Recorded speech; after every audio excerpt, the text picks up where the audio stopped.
Praise the Lord, Praise the Lord. Hallelujah. Amen. लूका की इंजील 17 अध्याय 22 आयत। आमीन।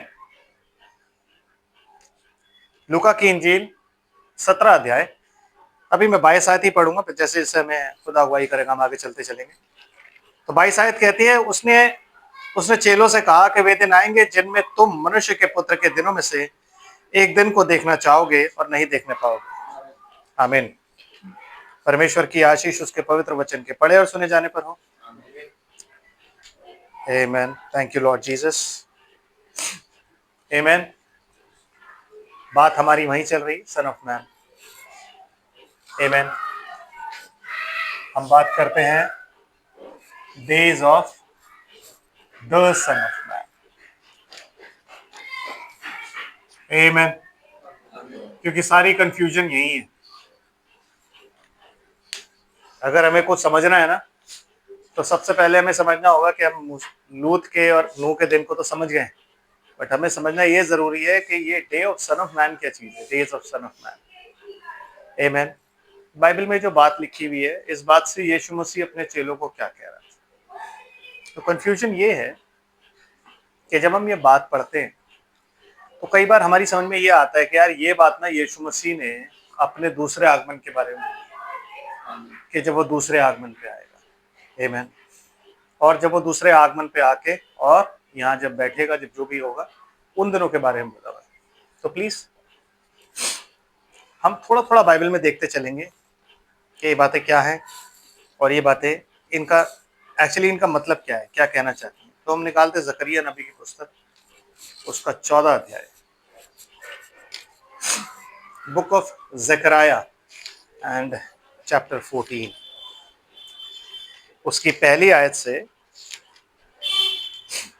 और हम चौथी आयत तक पढ़ेंगे। सबसे पहली चीज समझनी है, जहां लिखा है दिनों के बारे में। आमीन। Yes sister please. सुनो, यहोवा का एक ऐसा दिन आने वाला है। क्या आने वाला है? एक ऐसा यहोवा का एक दिन, ऐसा दिन ऐसा दिन। दिन। तो यहाँ पे बात किसकी हो रही है? डे। और यीशु मसीह किसकी बात करता है? डेज। ठीक है। अब यीशु मसीह कोई पहेलियां तो पूछता नहीं था, ना वो झूठ बोलता था। ठीक है जी। तो जिस बात की जिस जिस बारे में वो बात कर रहा है, इसका मतलब वो बात कुछ अलग है और ये बात कुछ अलग है। सिस्टर पढ़ते आगे, क्या लिखा है?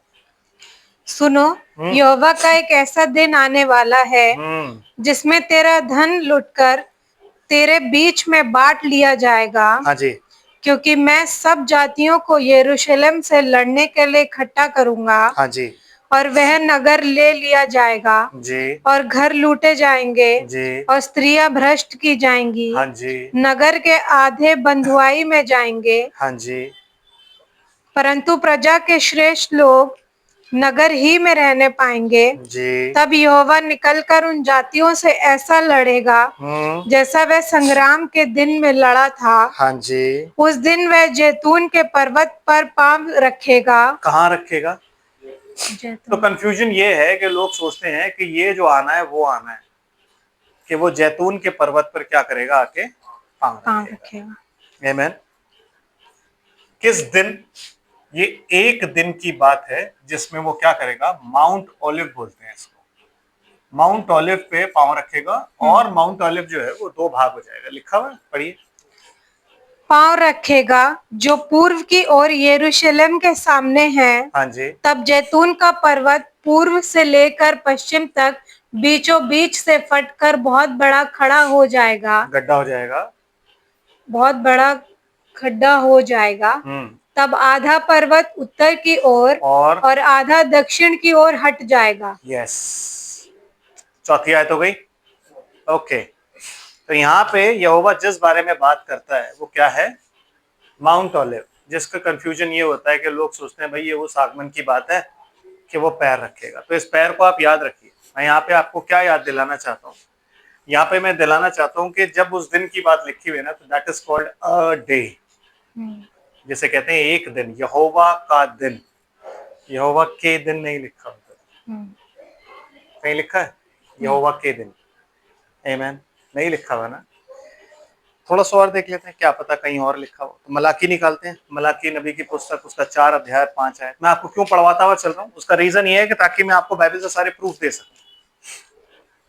आमीन, ताकि आपकी कंफ्यूजन दूर हो जाए कि यीशु मसीह जिस चीज की बात कर रहा है वो कहता है मनुष्य के पुत्र के दिनों में से एक दिन। नूह के दिनों, नूह का दिन नहीं, नूह के दिनों, लूत के दिनों, मनुष्य के पुत्र के दिन। तो वो कुछ प्लूरल जिसे बोलते हैं, एक से ज्यादा दिनों की बात कर रहा है, एक दिन की बात नहीं कर रहा। आमीन। सिस्टर जी क्या कहता है? क्योंकि देखो, हाँ जी, वह धधकते भट्टे का सा दिन आता है। एक दिन, फिर से किसकी बात करी है उसने? एक दिन। एक दिन का सा दिन, के से दिन नहीं बोल रहा। आमीन। और खुदा अपनी जो खुदा की वोकैबुलरी है ना, वो इतनी खराब नहीं है। ये जो बात पढ़ी जा रही है, दिस इज दस सेड द लॉर्ड, ये खुदा बोल रहा है उसको, और वो उसको आगे बता रहा है। और क्या कह रहा है सिस्टर? जब सब अभिमानी और सब दुराचारी लोग अनाज की खूंटी बन जाएंगे। ये आपने मलाकी 4 का 5 पढ़ा है? नहीं, मलाकी 4 का 1। ओके ठीक है, अब मलाकी 4 का 5 पढ़िए। देखो, यहोवा के उस बड़े और भयानक दिन के आने से पहले। दिनों के आने से पहले है कि दिन के आने से पहले? दिन। क्योंकि लोग कई बार ये भी सोच लेते हैं बड़ा दिन एक और अलग होता है और भयानक दिन अलग है। ये कंफ्यूजन भी है लोगों में कि बड़ा दिन वो होता है जिस दिन यीशु मसीह पैदा हुआ, इसलिए हम बड़ा दिन मनाते हैं। भयानक दिन वो है जब यीशु मसीह अपना जजमेंट के लिए आएगा, तो वो भयानक दिन होता है। It is not like that. एक ही दिन की बात हो रही है, वो एक ही दिन है। आमीन, ठीक है ना। तो एक दिन कह रहा है, बड़े और भयानक दिन के आने से पहले। आमीन, क्या करेगा वो? मैं तुम्हारे पास एलिया नबी को भेजूंगा। बस यही, उस दिन के, एक दिन के आने से पहले मैं तुम्हारे पास क्या करूंगा? एलिया नबी को भेजूंगा। आमीन। अच्छा, मैं उसमें नहीं जाऊंगा कि एलिया आया नहीं आया, वो सब चीजों में नहीं जा रहा हूं, मैंने पहले ही प्रीच कर लिया है। बट मैं आपको सिर्फ ये बता रहा हूं दिन और दिनों का। ओके, सपन्या नबी की पुस्तक, सपन्या, इससे थोड़ा सा पीछे जाएंगे, सपन्या मिल जाएगा। उसका 1 अध्याय और उसकी 14 आयत में क्या लिखा है सिस्टर, प्लीज पढ़ दीजिए। बाइबल कहती है कि हर एक बात 2 गवाहों से पक्की ठहराई जाए। मैं आपको ज्यादा दे, क्योंकि लोग प्रॉफिट्स की सुनते हैं ना बहुत ज्यादा, इजराइल के प्रॉफिट्स, तो मैं उन्हीं की दे रहा हूं। यस, सपन्या 1 अध्याय 14। यहोवा का भयानक दिन निकट है। यहोवा का भयानक दिन, यहोवा के भयानक दिन नहीं। और यीशु मसीह क्या बात कर रहा है? मनुष्य के पुत्र के दिनों में से एक दिन को तुम देखना चाहोगे और नहीं देख पाओ। There are few days. आमीन। अभी जब हम पढ़ेंगे उसको तो समझ जाएंगे कि वो दिन कब के हैं। और सिस्टर क्या लिखा हुआ है? यहोवा का भयानक दिन निकट है। बस सिस्टर, ये इतना ही बहुत है। Thank you. आप निकाले योएल नबी की पुस्तक, योएल नबी की पुस्तक 1 अध्याय 15 है।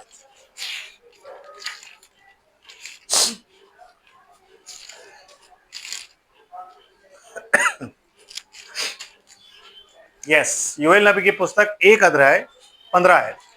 क्या उस कहता है? दिन के कारण हाय। हाँ जी, क्योंकि यहोवा का उस दिन निकट है। के कारण हाय, एक दिन है, क्योंकि यहोवा का दिन निकट है। 15वीं आयत है, पूरी हो गई। थोड़ा सा और पढ़ दीजिए। वह सर्वशक्तिमान की ओर से हाँ। सत्यानाश का दिन होकर आएगा। यस, वो कौन सा दिन होकर आएगा? सत्यानाश का दिन होकर आएगा। ये 3 अलग अलग दिनों की बात नहीं लिखी, एक ही दिन की बात लिखी हुई। आमीन। दूसरा अध्याय योएल नबी की पुस्तक 2 अध्याय उसकी 28 से 31 आयत। बिकॉज जब आप बाइबल पढ़ते हो ना, तो बाइबल में एक बात लिखी है, थोड़ा यहां थोड़ा वहां, आज्ञा पर आज्ञा, नियम पर नियम। तो आप अपनी मर्जी से कुछ भी नहीं उठा सकते। इसलिए पिछली बार जब हमने देखा तो वहां पे मनुष्य की रीतियों, मनुष्य की बुद्धि। आमीन। कुलिस्तियों में यही लिखा है कि कहीं तुम्हें अहेर ना कर ले। ये अहेर चल रहा है। इसमें क्या हो रहा है? अहेर कर लेते हैं लोग, अपना ज्ञान दिखा के अहेर कर लेते हैं। तो मनुष्य का जो ज्ञान है, मनुष्य का जो तत्व ज्ञान है, उससे कोई आपको अहेर ना कर ले। तो please keep on reading the Bible and checking the Bible कि वो क्या कहती है। बाइबल में जो शब्द है ना, उसमें लाइफ है। तो आपको वो आत्मा में होकर समझना होता है कि यीशु मसीह क्या कह रहा है और खुदा ने क्या प्रोफेसी की है। तो आज मैं आप लोग के सामने ये क्लियर करूंगा कि दिन और दिनों में फर्क क्या है। Yes sister please. उन बातों के बाद मैं सब प्राणियों पर अपना आत्मा उंडेलूंगा। हाँ, तुम्हारे बेटे बेटियां भविष्यवाणी आप करेंगी। सब जानते हैं कि पिंतकुस्त के दिन जब पतरस वगैरह पर चेलों पर पवित्र आत्मा उतरा, तो यही उसने कोट किया। फिर आगे, और तुम्हारे पुरनिये स्वप्न देखेंगे। हाँ जी, तुम्हारे जवान दर्शन देखेंगे। हाँ जी, तुम्हारे दास दासियों पर भी मैं उन दिनों में अपना आत्मा उंडेलूंगा। उन दिनों में अपना आत्मा, उंडेलूंगा। उन दिनों में। So he is talking about some days. और मैं आकाश में और पृथ्वी पर चमत्कार अर्थात लहू और आग और धुएं के खंबे दिखाऊंगा। यहोवा के उस बड़े और भयानक दिन के आने से पहले सूर्य अंधियारा और चंद्रमा रक्त सा हो तो जाएगा। मतलब वो जो भी बातें बता रहा है, वो सारी बातें कौन सी हैं? जब पवित्र आत्मा की लेटर रेन और फॉर्मर रेन के बारे में बता रहा है, वो बताने के लिए सब कुछ बताकर फिर वो कहता है यहोवा के बड़े और भयानक एक दिन के आने से पहले। समझ रहे हैं आप? वो एक दिन है। लेकिन कंफ्यूजन क्या है? कंफ्यूजन ये है कि यीशु मसीह जो है, जब वो आएगा तो वो कहां पैर रखेगा? माउंट ओलिव पर। और वो जो है वो फट जाएगा। आमीन।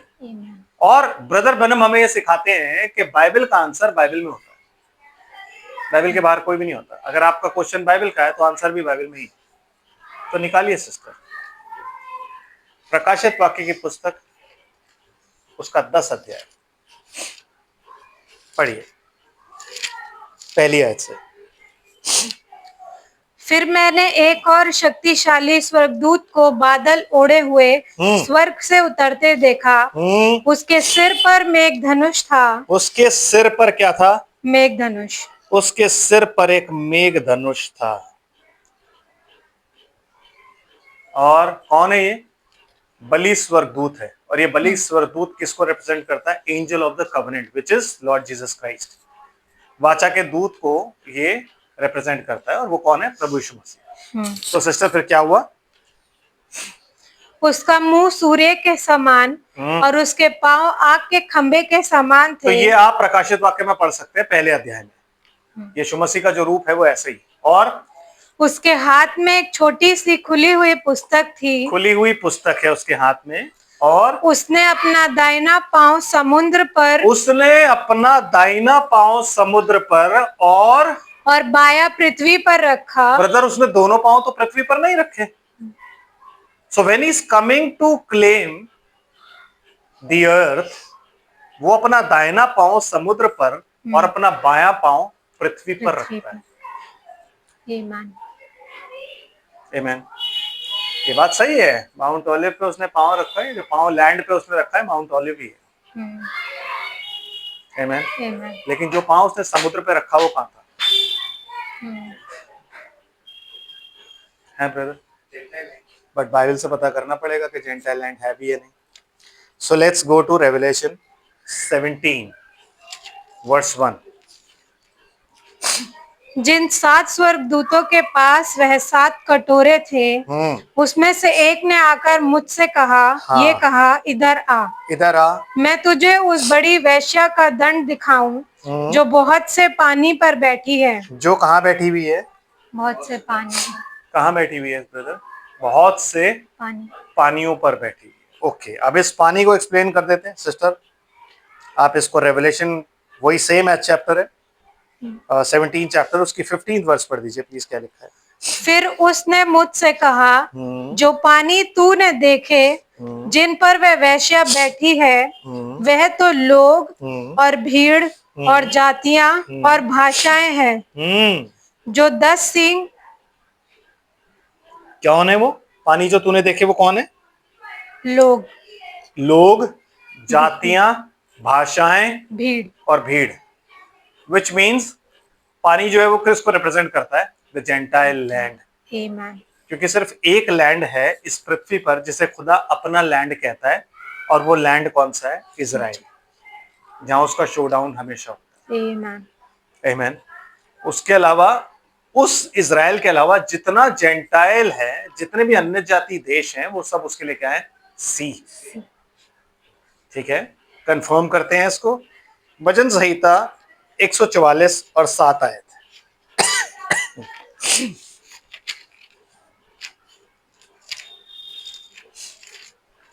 भजन संहिता 144, 144 एंड 7th वर्स। अपने हाथ ऊपर से बढ़ाकर हाँ। मुझे महासागर से उबार। मुझे कहां से उबार? महासागर। महासागर मतलब समुद्र, महासागर मतलब विशाल समुद्र, सी। मुझे उस महासागर से उबार, अर्थात परदेशियों के वश से छुड़ा। अर्थात किन से छुड़ा? परदेशियों अन्य जातियों, क्योंकि स्वदेशी सिर्फ कौन है? इजराइल। सियोन देश है हमारा देश, रहते हैं हम परदेश। आमीन। समझ रहे हैं? आप लोग कौन है? परदेसी। हम लोग कौन है? परदेसी। इस लैंड पर हम परदेसी और मुसाफिर हैं। खुदा के लिए अगर कोई जमीन पाई जाती है तो वो सिर्फ इजराइल लैंड है। तो जब वो कहता है कि उसने अपना दाहिना पांव समुद्र पर रखा, तो मतलब he claimed the gentile bride first. आमीन।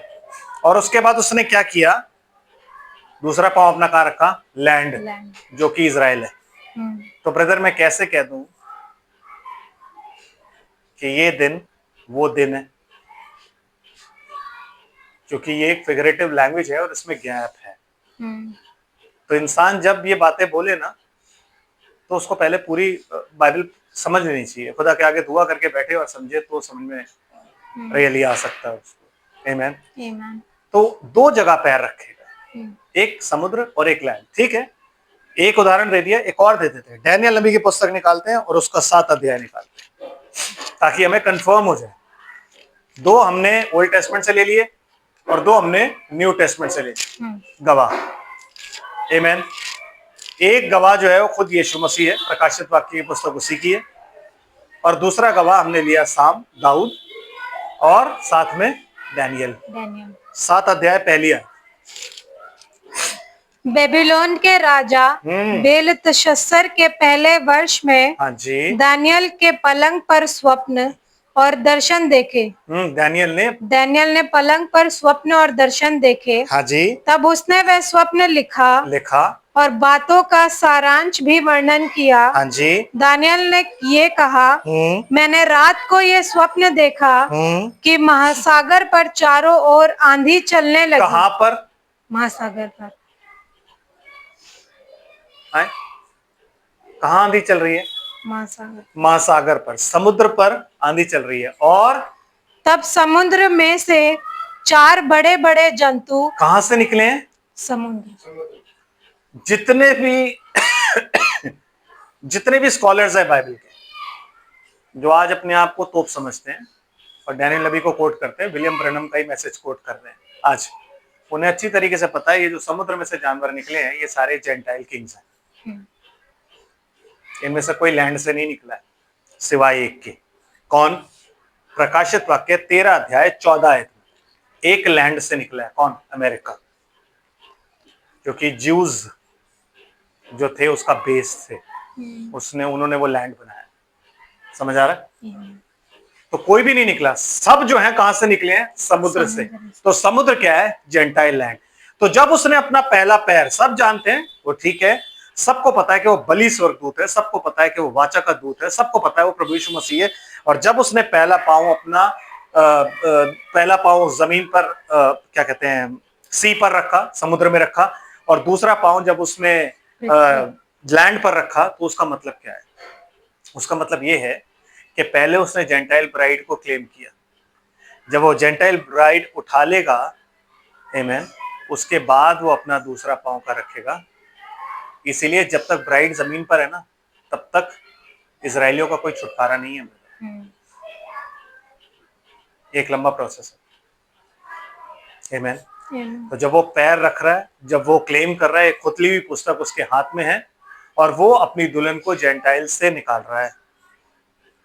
आमेन। समझ रहे मेरे भाई बहन, समझ रहे? तो जब वो निकालेगा उसका एक टाइम पीरियड है, और वो टाइम पीरियड क्या है कि 7वें दूत के तुरी फूकने के दिनों में जब वह तुरी फूकने पर होगा तो परमेश्वर का गुप्त मनोरथ उसके दास भविष्यद्वक्ताओं के द्वारा, वो सुसमाचार के द्वारा जो उसने अपने दास भविष्यद्वक्ताओं को दिया, पूरा होगा। पूरे होने का मतलब है जो सुसमाचार उसने सुनाया था वो 7वें दूत के द्वारा, उसके मिनिस्ट्री के द्वारा it will be finish accomplished. मतलब ब्राइड उठानी है, ब्राइड उठा ली जाएगी। किसकी मिनिस्ट्री के द्वारा? 7वां दूत। आमेन। 7वें दूत के द्वारा वो उठा लिया जाएगा। इट इज नॉट सारी मिस्ट्रीज रिवील्ड हो गई, ऐसा नहीं है, नो। बट वो जो मिस्ट्री है, किसकी मिस्ट्री के जेंटाइल को ग्राफ्ट किया गया है, वो पूरा हो जाएगा और ब्राइड उठा ली जाएगी। तो मतलब क्लेम हो गया। क्लेम होते ही उसके बाद 1,44,000 क्लेम करेगा अपने, किसकी मिनिस्ट्री से? मूसा और एलिया। मैंने आपको पहले बताया था कि वो मूसा और एलिया की मिनिस्ट्री है, मनुष्य के पुत्र की मिनिस्ट्री नहीं है। क्या है? नहीं है ना ब्रदर? है? इतना समझ आ गया है? अब आगे चलते हैं इसमें से थोड़ा सा, अब क्योंकि थोड़ा आपको पता लग गया कि डे और डेज में फर्क है, राइट? अब सब कहते हैं कि यीशु मसीह का जो आना है ये उन दिनों के बारे में लिखा हुआ है, सेकंड कमिंग है, सेकंड कमिंग है। तो थोड़ा सा सेकंड कमिंग भी देख लेते हैं। हम निकालते हैं मत्ती उसका 25 अध्याय और 31 आयत। यीशु मसीह के आने के बारे में भी देख लेते हैं क्या कहता है। जब मनुष्य का पुत्र अपनी महिमा में आएगा, जब मनुष्य का पुत्र अपनी महिमा में आएगा, आमेन। और सब जब वो यहाँ जजमेंट करने आएगा ना, तो वो उसको ये बताता है कि मैं अपनी महिमा में आऊंगा। ठीक है, उसको बताता है कि मैं अपनी महिमा में आऊंगा। वो बातों को छुपाता नहीं है। कहता है जब मनुष्य का पुत्र अपनी महिमा में आएगा, तो मतलब उसकी जब वो आएगा नीचे, जब वो सेकंड कम में बैठेगा, वो उसके महिमा के दिन होंगे। लेकिन जब वो चेलों से बात करता है तो कहता है मनुष्य के पुत्र के दिनों में से एक दिन को तुम देखना चाहोगे और तुम नहीं देख पाओगे। एक दिन मतलब जो तुमने आज देखा है वही चीज तुम बाद में भी देखना चाहोगे, लेकिन तुम नहीं देख पाओगे। आमेन। ठीक है जी, और क्या लिखा है सिस्टर? और सब स्वर्गदूत उसके साथ आएंगे। हाँ जी। तो वह अपनी महिमा के सिंहासन पर विराजमान, वो अपनी महिमा के सिंहासन पर, ये भी बताया उसने कि अपनी महिमा के सिंहासन पर विराजमान होगा। तो मनुष्य का पुत्र जब अपनी महिमा में आएगा तो महिमा के सिंहासन पर विराजमान होगा। लेकिन चेलों से कोई महिमा की बात नहीं कर रहा है, इस वक्त कर रहा है चेलों से महिमा की बात। आमेन। इस वक्त कर रहा है ना, इससे पहले नहीं करी है उसने, इस वक्त कर रहा है महिमा की बात। चलो एक और जगह चल लेते हैं, कोई ऐसी बात नहीं है। निकालते हैं मत्ती की इंजील 16 अध्याय पहली आयत। फरीसियों और सदूकियों के पास आकर उसे परखने के लिए उससे कहा। 16 अध्याय 16 का पहली आयत। मत्ती 16 पहली नहीं 17 1। 6 दिन के बाद यीशु ने पतरस और याकूब, जहां हमने लास्ट मीटिंग में छोड़ा था हम वहां आ गए। कितने दिन के बाद? 6 दिन के बाद। आप प्लीज इसका 16वीं आयत का मैं जो आपको पढ़वाना चाहता हूं, जो बताना चाहता हूं, वो एक बार पढ़ दीजिए। 26 आयत, 16 का 26 से पढ़ दीजिए। 16 का 26 जी, मैं कुछ और पढ़वाना चाह रहा हूँ आपको। यदि मनुष्य सारे जगत को प्राप्त करे, हाँ जी, और अपने प्राण की हानि उठाए, हाँ जी, तो उससे क्या लाभ होगा? उससे क्या लाभ होगा? या मनुष्य अपने प्राण के बदले क्या देगा? यस। मनुष्य का पुत्र अपने स्वर्गदूतों के साथ अपने पिता की महिमा में आएगा। मतलब again he is talking about something, अपने दूसरे आगमन के बारे में। कौन सा? फिजिकल आगमन। वो अपने फिजिकल आगमन की बात कर रहा है कि जब मैं फिजिकल आगमन पे आऊंगा तो कैसे आऊंगा? पिता अपने स्वर्गदूतों के साथ अपने पिता की महिमा में आऊंगा। आमेन। स्वर्गदूत किसके हैं? उसके। समझ रहे हैं? और महिमा किसकी है? पिता की। पिता की महिमा के साथ वो आएगा। यस है। और उस समय वह हर एक को उसके कामों के अनुसार प्रतिफल देगा। यस, ये वो टाइम है इजराइल पर जब वो पैर रखेगा दो भाग हो जाएगा। उसके बाद जब वो बैठेगा ना नीचे तो वो जजमेंट करेगा। आमेन। Yes sister. मैं तुमसे सच कहता हूँ कि जो यहाँ खड़े हैं उनमें से कुछ ऐसे हैं कि वे जब तक मनुष्य के पुत्र को उसके राज्य में आते हुए ना देख लेंगे तब तक मृत्यु का स्वाद कभी ना चखेंगे। तो वो किसकी बात कर रहा है? मनुष्य का पुत्र अपने राज्य में जब आएगा। आमेन। लेकिन वो अपने चेलों को क्या कह रहा है? मनुष्य के पुत्र के दिनों में से एक दिन तुम देखना चाहोगे, तुम नहीं देख पाओगे। और अभी कह रहा है कि मनुष्य के पुत्र के राज्य को जब तक आता हुआ ना देख ले मृत्यु का स्वाद नहीं चखेंगे। यीशु मसीह कुछ चेलों कंफ्यूज कर रहा है। एक जगह वो कह रहा है नहीं देख पाओगे, दूसरी जगह वो कह रहा है देख पाओगे। जब तक नहीं देखेंगे, कुछ ऐसे है जो जब तक नहीं देखेंगे तब तक नहीं मरेंगे। आमेन। ऐसा है क्या? नो, ऐसा नहीं है। क्योंकि जहां वो महिमा की बात कर रहा है वो अपनी सेकंड फिजिकल कमिंग की बात कर रहा है। जहां वो बात कर रहा है कि मनुष्य के पुत्र के दिनों में से, वहां वो बात करता है अपनी मिनिस्ट्री की, जो उसकी मिनिस्ट्री थी, जो सेवकाई के दिन थे, जो कुछ भी हुआ, इट विल रिपीट मिनिस्ट्री। क्योंकि जो अल्फा है वही ओमेगा है ब्रदर। इसलिए वो कहता है अल्फा और ओमेगा मैं हूं। अगर यीशु मसीह आदि है ना, अंत भी वही है। तो अंत भी उससे होगा। लौदीके कलीसियाई काल के युग में लिखा है जो आमीन है, मतलब दुआ जहां से शुरू हुई थी ना वो भी वही है और आमीन भी वही है। आमीन। इसलिए वो कहता है कि मेरा वचन तुम में और तुम मुझ में बने रहो तो जो मांगोगे वो तुम्हें दिया जाए। आमीन। कहते कि नहीं कहता? तो ब्रदर कहने का मतलब ये है कि आमीन अगर वो है तो आमीन का मतलब है जो भी स्टार्टिंग था वो एंड में है। क्योंकि आप स्टार्टिंग से एंड तक को क्या कह रहे हो? आमीन। मैं ही शुरुआत हूं, मैं ही अंत हूं, तो बदल जाएगा क्या? नहीं, अभी धीरे धीरे लेके चले। ठीक है सिस्टर, आगे पढ़िए प्लीज। 6 दिन के बाद यीशु ने पतरस और याकूब और उसके भाई यूहन्ना को साथ लिया। ये वही 3 लोग हैं जिनके विषय में वो कह रहा था कुछ कुछ यहाँ खड़े हैं। ये कुछ कुछ ये लोग 3। हाँ जी, क्या किया उसने? और उन्हें एकांत में किसी ऊंचे पहाड़ पर ले गया। हाँ जी। वहां उनके सामने उसका रूपांतर हुआ। हाँ। और उसका मुंह सूर्य के समान चमका। कैसा हो गया वो? जैसा आपने प्रकाशित वाक्य 10 अध्याय में देखा है। आमेन।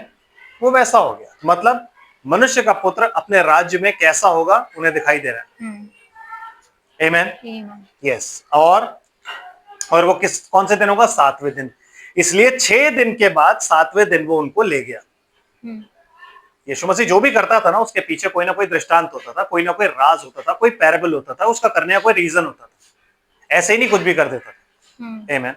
अगर उसने इतने लोगों को रोटियां खिलाई हैं जिनके भर के उन्होंने 12 टोकरे उठाए तो उसका भी मतलब था। अगर उसने और लोगों को रोटियां खिलाई जिनके भर के उन्होंने 60 टोकरे, उसका भी मतलब था। बेफालतू में नहीं खिलाई, वरना उन टोकरों का क्या हुआ? उसने बोला कुछ भी वेस्ट ना हो, तो टोकरे कहां रखे थे जो वेस्ट हो गए? कहां रखे थे? क्योंकि हर बार यीशु मसीह क्या करता था? खाना खिला के चेलों को बरबस नाव पर चढ़ाकर भेज देता था और खुद दुआ करने चले जाता था। क्या करता था दुआ करके? टोकरे खुदा को दे देता था। क्यों? For the end time. For the end time. 60 टोकरे 7 चर्चेज के लिए और 12 टोकरे 12 इजरायलियों के लिए। क्योंकि जो 12 टोकरे भर के उठाए थे उस टाइम जिन लोगों को खिलाया तो उनके पास 2 मछली और कुछ रोटियां थी, तो वो 2 मछली 2 गवाहों को रिप्रेजेंट करती और कुछ रोटियां वचन को रिप्रेजेंट करती। वही गॉस्पेल को जो वहां पे प्रीच हुआ था, same gospel will be preached in Israel. इसलिए कहता कोई भी टोकरा, कोई भी रोटी वेस्ट ना हो, टोकरों में भर के दे देना। आमीन। और जब वो 60 टोकरे भर के उन्होंने उठाए तो 60 टोकरे कहां गए? वो भी उसने सब कुछ स्टोर करके रख दिया। क्यों? क्योंकि 7 चर्च एजेस में वही टोकरे बांटे थे। वही गॉस्पेल था जो सेम गॉस्पेल यहां प्रीच किया गया था। सेम गॉस्पेल था। वो कोई भी काम यूं ही नहीं करता था।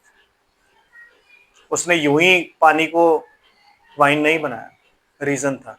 वहां यूं ही 6 मटके नहीं रखे थे, 7 होने चाहिए थे। 6 क्यों रखे हुए थे? 7वां वो खुद था। 7वां मटका वो खुद था।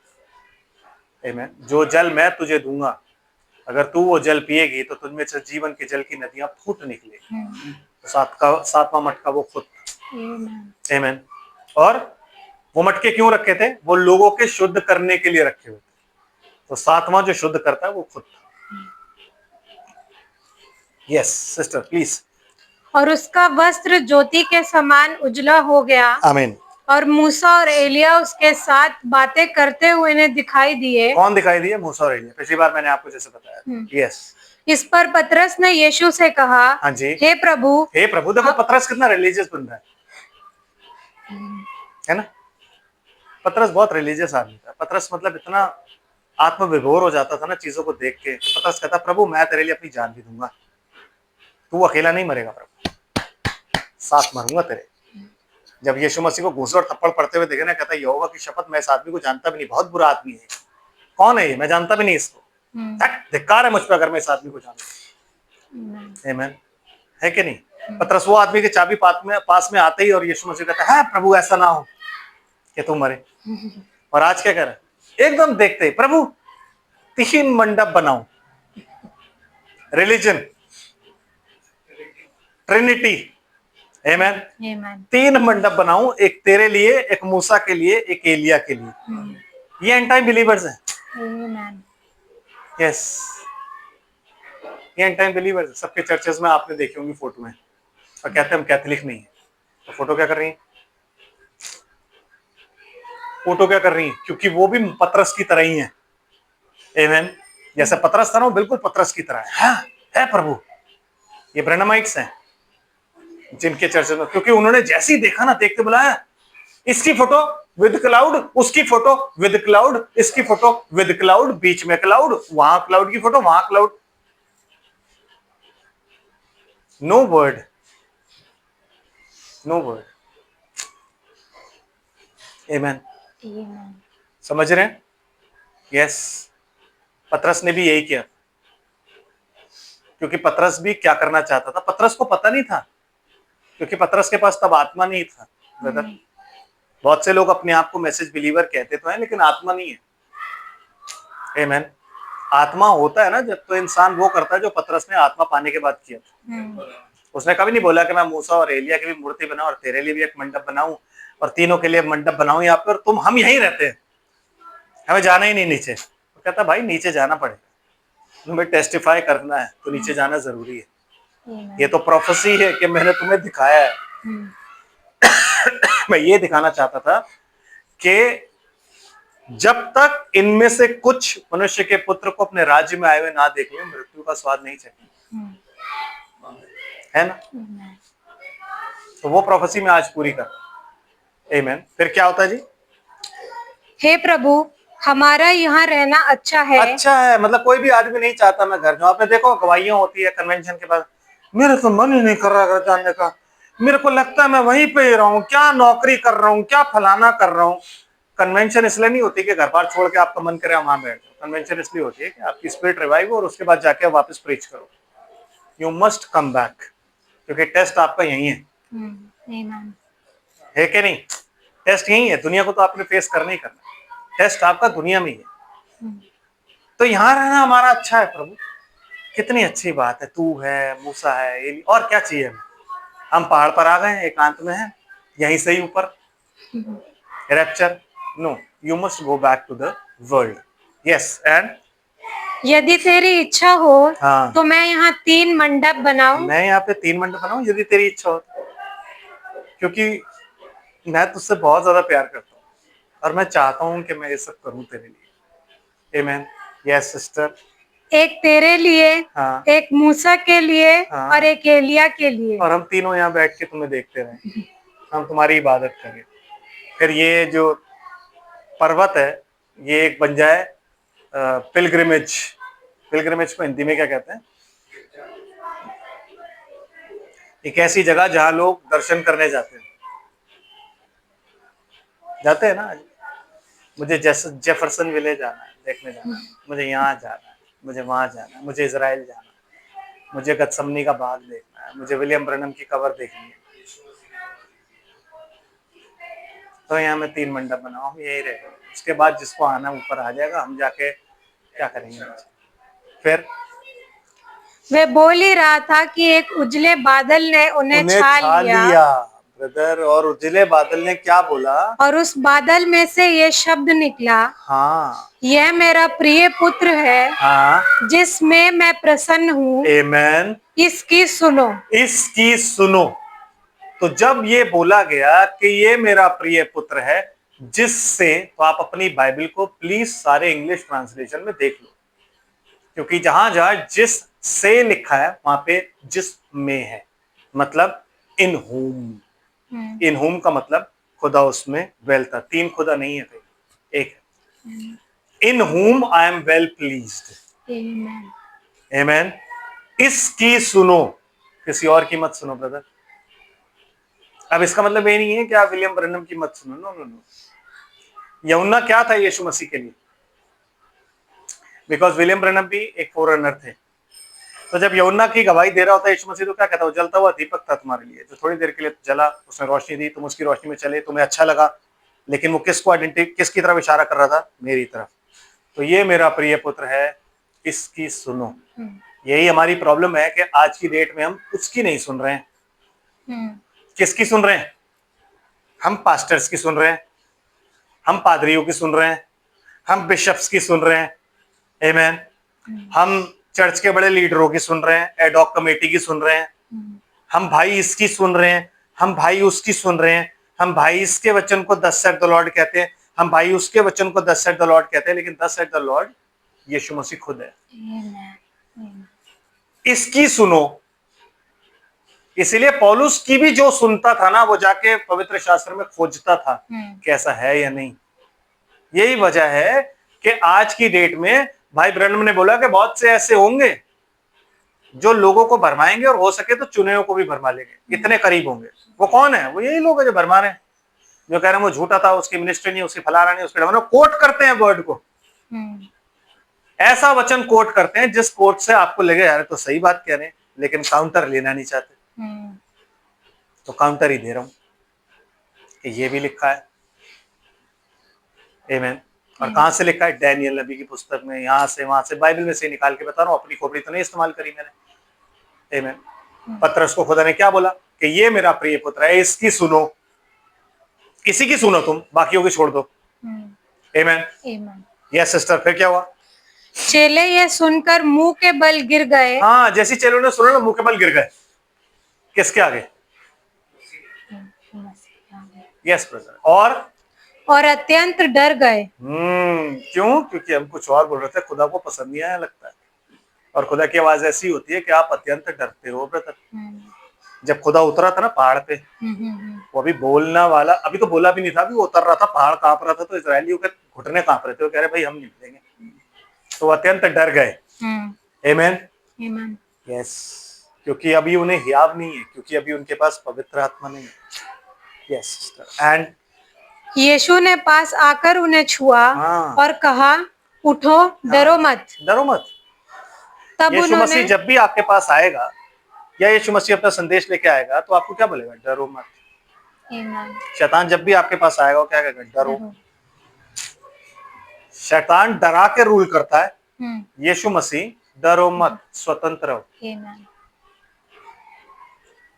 आमेन। समझ रहे हो कि नहीं? यीशु मसीह से अगर आप प्यार करते हो तो आप उसके वचन से भी प्यार करो। अगर आप कहते हो यीशु मसीह से मैं बहुत प्यार करता हूं, तो यीशु मसीह इस वचन में है। वो कहता है मेरी भेड़ें मेरा शब्द सुनती हैं और उसे पहचानती हैं, मेरा शब्द पढ़ती नहीं है, क्योंकि पढ़ते तो सब है, लेकिन जो आत्मा की आवाज सुनता है वो पहचानता है। इसलिए विश्वास सुनने से, और सुनना परमेश्वर के वचन से आता है। इसका मतलब ये नहीं घर पे टेप रिकॉर्डर पे या आप फोन में बाइबल चला के बैठ जाओ क्योंकि सुनने से आएगा ना। सुनने का मतलब है कि सही वचन जहाँ प्रचार हो रहा है, आप जाके वहां पे सुनो, तब आपका विश्वास इस वचन पे बढ़ेगा, बंदे पे नहीं बढ़ेगा। अगर बंदे पे बढ़ रहा है तो गलत बात है। विश्वास वचन पे बढ़ना चाहिए, क्योंकि कोई भी आदमी की औकात नहीं है प्रीच करने। It is just the spirit of God जो कि इस्तेमाल करती है निकम्मों को, हम जैसे निकम्मों को इस्तेमाल करती है अपना जलाल दिखाने के। तो खुदा ने बोला है कि मैं जगत के तुच्छों को, नीचों को, अनपढ़ों को ले लूंगा ताकि ज्ञानवानों को लज्जित करूं। तो उसने जो अपने 12 चेले चुने ना, वो भी वही थे, अनपढ़ गंवार थे।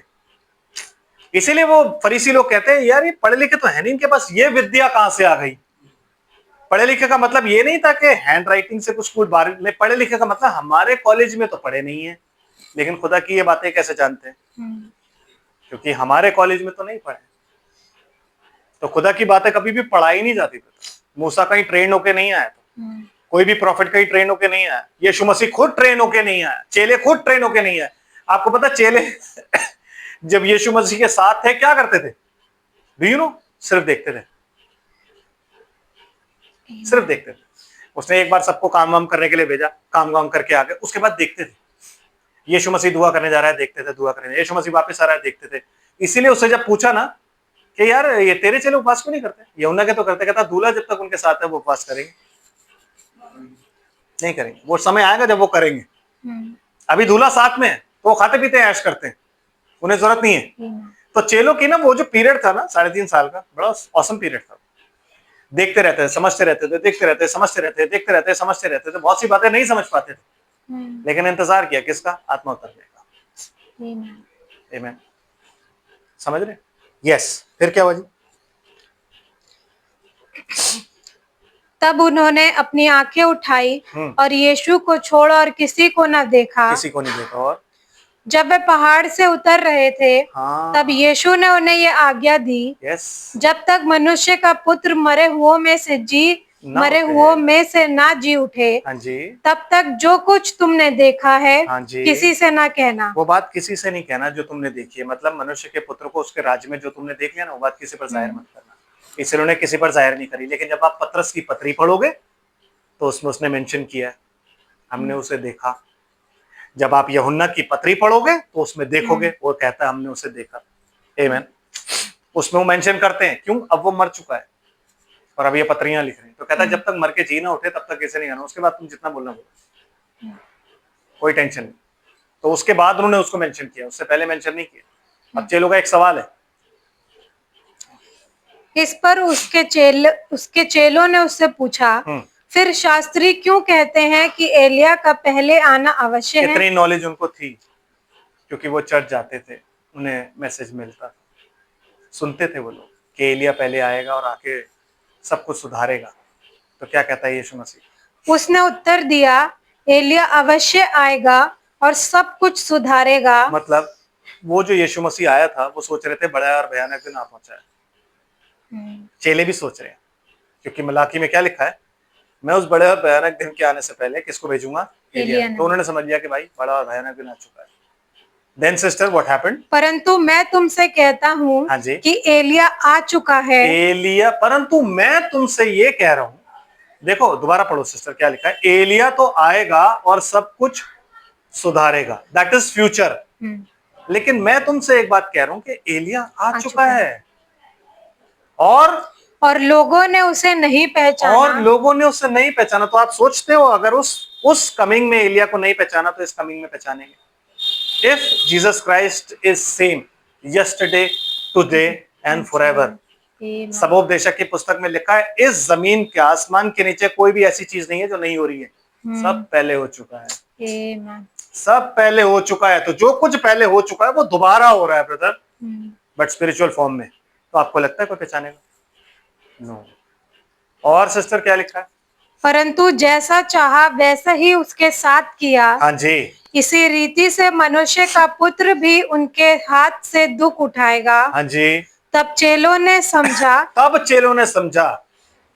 अरे अच्छा, तब क्या समझा चेलों ने? कि उसने हमसे यूहन्ना बपतिस्मा देने वाले के विषय में कहा है। कौन चेले?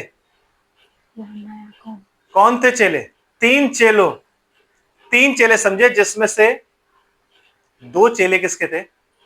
यूहन्ना के। यूहन्ना बपतिस्मा देने वाले के चेले थे, उन्हें भी नहीं पता था कि वो एलिया है।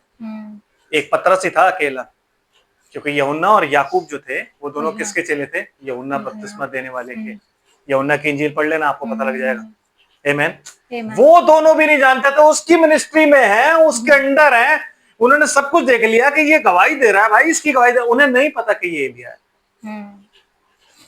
तब उन्हें ध्यान है, अरे, और ये सवाल किया भी यूहन्ना नहीं था, क्योंकि यूहन्ना रिलीजियस था, वो प्रभु में बहुत आगे था, वो और उसका भाई बहुत छुटपन से ही आगे था, इसलिए वो बिलावट बना है।